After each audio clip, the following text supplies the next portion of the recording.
Hi everyone, Rob here from Big Tank and welcome to episode 4 of our mini-series looking at the power of video to train teams and individuals remotely and in person. As a quick recap, we've established that video is awesome for engaging with people and for teaching them new techniques, processes and structures quickly and effectively.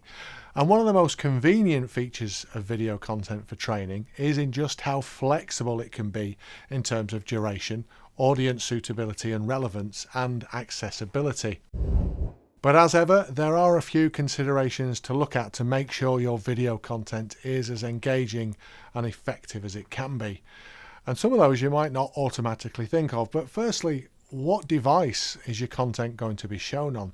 If it's for mobile devices, so training in the field, at work, then big and bold imagery, minimal text and a powerful voiceover are likely to be a given, as lines and lines of small detailed text just don't work on a small phone screen. Conversely, if your training is always in a classroom environment on a big 65-inch TV, more text is fine, as long as it's used sparingly and in a relevant and engaging way. Now, often when we're producing content for training, there might be a few different versions, a full-length feature-packed one for the big screens and quick start style guides that will transfer perfectly to mobile phones. Again, it's all about ensuring we're getting maximum engagement with our target audience. Now, if you're doing a suite of training videos, think, do they need to be viewed chronologically or not?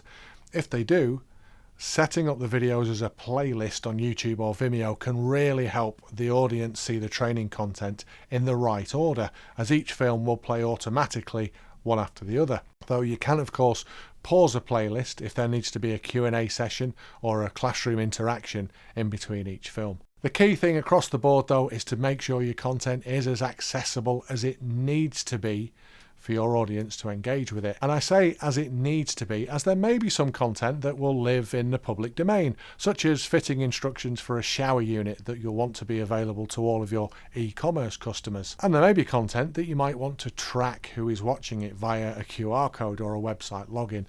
This kind of tracking is especially important if you want to check someone is actually watching the training when they say they are, if you're in a remote scenario. And unsurprisingly, video training works extremely well within the likes of Teams or Zoom, where you can play and share pre-recorded content through the platform and then have a live Q&A about the content you've just seen, or even run a quiz to see who was listening and paying attention. Don't worry, we don't have such a quiz at the end of this one.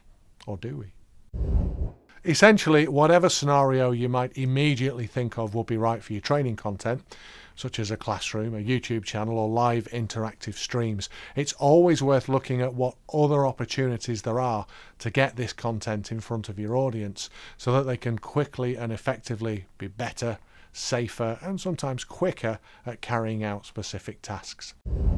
That's it for this week, guys. As ever, if you do have any questions about how to make the most of your training opportunities through video, do get in touch. We're here to help. Thank you so much for watching. Stay safe and wherever you are in the world, I hope you have a brilliant day.